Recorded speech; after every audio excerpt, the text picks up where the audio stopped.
And the Sri Lanka Convention Bureau has the task of, it's like the Promotion Bureau is promoting Sri Lanka as a venue, as a destination for leisure travelers, while Sri Lanka Convention Bureau is promoting Sri Lanka as a venue for meetings, incentive travel, conferences and exhibitions. So that is, is termed as MICE tourism. So MICE stands for? It is meetings, incentive travel, conferences and exhibition. Now meetings, it could be a board meeting, it could be just a seminar or a workshop. Incentive travel is of course a bonus, that is, or a reward that is given to employees or a sales team. I mean, as against a bonus, you are sending them abroad to have a good time and come back. So there are incentive planners who approach corporates to send these people to various destinations. So that is also another task under MICE. Conferences, I don't need to explain, and of course exhibitions. So those are the four categories that comes under MICE tourism.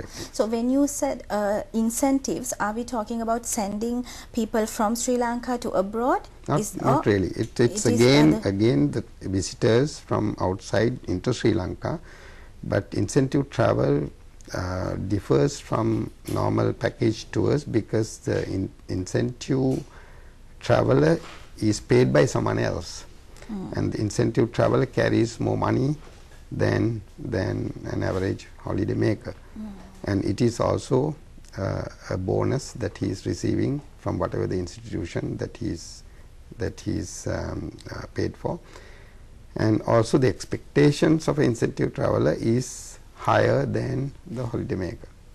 Right. So yeah. So you have to have a completely different approach to handle an incentive group as against a leisure group. Okay, so why should Sri Lanka make use of MICE tourism? What value addition can MICE tourism bring to the tourism sector and therefore to the economy as well? Okay, to explain this more clearly, if you look at countries like Singapore, Malaysia, Hong Kong, these countries actually started promoting MICE tourism before they started the leisure. The reason being that, for example, the MICE traveler spends at least 4 to 5 times more than a holiday maker wherever he travels. And then there is also a possibility, a strong possibility, that when someone comes for a conference, he wouldn't get to stay for more than 2 to 3 days. But then he realizes this is a beautiful country, I haven't seen the country, so there's a tendency for him to come back with his family again.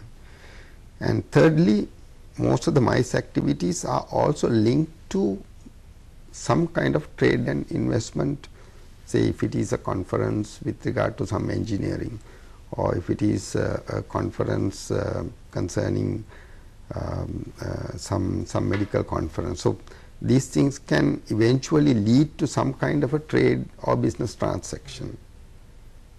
And above all, the MICE activities also entail other involvement, like say if you have a conference, you need a conference hall, you need the equipment, you need the mics, you need the sounds.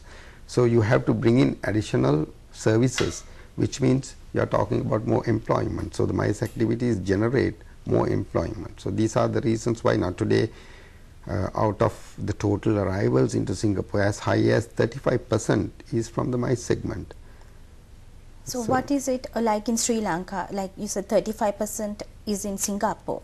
So what is our approach towards MICE tourism? What is like the percentage out of the total tourists who are visiting Sri Lanka? In Sri Lanka actually the scenario was totally different, because we started with leisure tourism way back in the 60s, and at that time we had in fact charters coming from Scandinavia, and then we had the tourists lying on the beaches, and the MICE was not seen as an important segment at that time. But not to mention the fact that after all we are not we are not new to mice business. If you remember 1976, we held the non-aligned conference that brought in 83 world leaders. We had this event at the BMICH, and I believe this would have been the biggest mice event that took place in the whole of Asia at that time. So it's not new, but it's just that we considered mice as an extension of tourism, whereas in reality mice is a separate industry which has a tourism element. So we need to shift this mindset from where we were to the real aspects of the mice segment.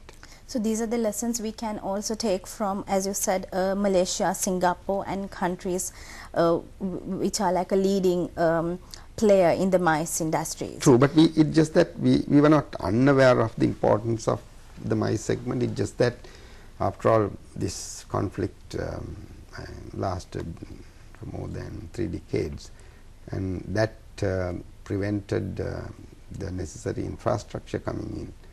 And mice means, you know, you have to have the conference halls, you have to have the airports, you have to have the roads, you know, shopping facilities, nightlife, all that is part of mice. So now looking at the present day situation, what is the scope and potential for mice and how can we actually bring it to the forefront? I must tell you the future is very, very bright when it comes to the mice segment. Now I can tell you that there is an expansion program for BMICH. Now that will begin within the next couple of months, because BMICH can house about 1,500 delegates, but now with the expansion program we can probably go up to about 3,000, 4,000. Very encouraging, because what happens is when you go to bid for conferences, you have to bear in mind the number, because if it is a conference attended by 5,000 people, you can't even bid, because you can't house them. But that's expansion program and BMICH. And then there is a conference hall coming up in Hambantota, and that is one of the sophisticated, modern, the state-of-the-art convention center being built by the Koreans, and Echi, the president, is taking a personal interest, and we are supporting this thing because it's a egg or the chicken situation, because without infrastructure there's no point in even talking about marketing. You know, you have to have the structure, and then you can start marketing it. And then we have identified a land in a place called Arali in Jaffna, an ideal location for a conference hall overlooking the lagoon, and the arrangements are being made to acquire this land and vested with the Tourism Development Authority so that we can then invite the investors. There's another land we identified in Nigambo, just 10 kilometers away from the airport. So now all these development plans, there are so many other areas that we have seen. So this development program is taking place at the moment. So I believe within the next 2 to 3 years, we will move forward much faster than we thought, and then we will reap the benefits as we go on. So basically we are talking about state-of-the-art facilities that has to be built. Right. And you also refer to nightlife and shopping centers and other incentives that will add value to this kind of package. So what about your idea about the external incentives that can sort of cushion and make these packages more attractive? Well, the mice development should be looked at in the light of the overall tourism development plan in the country. Now, as you know, we have these 14 islands in Kalpitiya. Now, 4 islands have already been taken and being developed. The investors like the Six Sense group is already building. And then the 6 islands of Kalpitiya will be on tender within the next 2 weeks. And the entire east, Kalkuda, Pasikuda, Arugambe, the entire area is being now earmarked for development. So there's a lot of work being done. So the mice will also come, you know, within that mega development program. So how important is culture and scenic beauty and the other elements that the leisure tourism considers very important in the context of mice? Well, it's complementing each other, because that's why I said, you know, a mice visit will also generate a leisure visit subsequently. So it's always complementing each other. It's just that the mice visitor has the money, you know, and he spends more money, so that's the advantage. But then at the same time, when a mice event now last year, even with difficulties, even when the military operation was on, we had conferences like Weizmann Congress and then Toastmasters Ovation. You know, all these conferences took place when we had problems.